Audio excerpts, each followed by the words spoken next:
Lasy tompoko vavy faly mitsidika ny tokantrano indray ny sampana fampalalam-baovao hito amin'ny fahita lavitra ma-TV amin'ity alina zoma fahafolo ny volana febroary ity. Asaina ianao araka izany anaraka ireo vaovao izay nangoniny ireo mpanango vaovao hito amin'ny mpanao gazety ny fahita lavitra ma-TV. Isa tarantsika izany ara dia ny sosialim-bahoaka. Tato ato dia saika namoezana ain'olona maro ny lozam-pifamoivoizana izay miseho teto Antananarivo sy ny manodidina. Araka izany dia hoentitra ny ministeran'ny fitaterana amin'izay fitandrovana ny lalàna mifehy ny fifamoivoizana izay. Araka izany dia tokony hanaraka ireo lalàna mifehy izany ny mpampiasa lalana hitandrovana an'izay ain'olona izay. Tsy adino ny ministeran'ny fitaterana ihany koa androany ny miresaka ny sara-dalana izay niakatra teto Andrenivohitra, ary teo ihany koa ny fanampiana izay ataon'ny fanjakana amin'ireo mpitatitra. Rovaramana sy Mangrasoaneva. Talatasy misy 720 ny voatery sontonina ny tsy fanajana ny lalàna mifehy ny fifamoivoizana. Isan'ny fototra ny lozam-pifamoivoizana izay matety pitranga tato ato tokoa ny fandika-ndalàna araka ny nambaran'ny ministeran'ny fitaterana sy ny fizahana ny toetrandro. Mba hisoroana ireny tranga ireny dia misy ny fampatsahivana mikasika ny arolozan'ny fifamoivoizana. Tsy maintsy misaraka arolona ny tanana sy tandeha amin'ireo bisikileta izany hoe motoza. Tsy maintsy mampiasa jiro manazava ny bisikileta rehetra tanisa ihany koa ny motoza. Tsy azo ny mampiasa finday rehefa mitondra fiarakodia.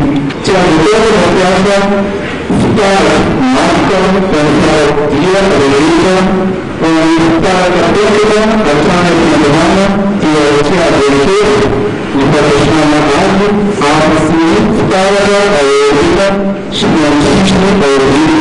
Akoatany ireo maro arara. Ny ministeran'ny fitaterana sy ny tantarana toetrandro ireny ny fahitana mpandeha amin'ny fahalalaka fahadahozana ara-dalàna ny fampiasana fitaraka maro. Tsy maintsy mampiasa direktiva araloza ny family sy ny mpandeha mipetraka eo amin'ny seza anoloana ho amin'ireo fiarakodia azy ireny. Tsy azo ny mamelaka zava ho amin'ny dimitaona eo amin'ny seza anoloan'ny fiarakodia. Hevitra ny ministeran'ny fitaterana nilaza fa hiaran'ny sazy enjana izay tratra mantika ny lalàna mifehy ny fifamoivoizana. Milisana nandritra ny fotoana ihany koa fa efa voalohany ny fanampiana ara-bolan'ireo mpitatitra volana novambra 2024 sy volana novambra ary desambra 2024 ka miisa 4 ireo mpitatitra ny nahazo zany.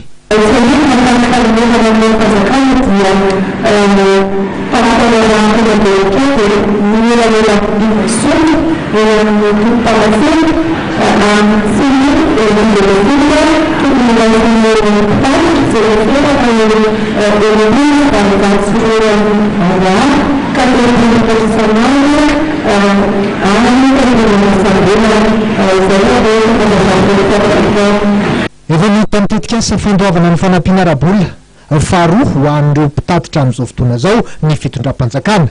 Efa karakarana araka izany ny compagnie 724 ka hatramin'ny volana aprily ho avy zao no anatanterahana zany.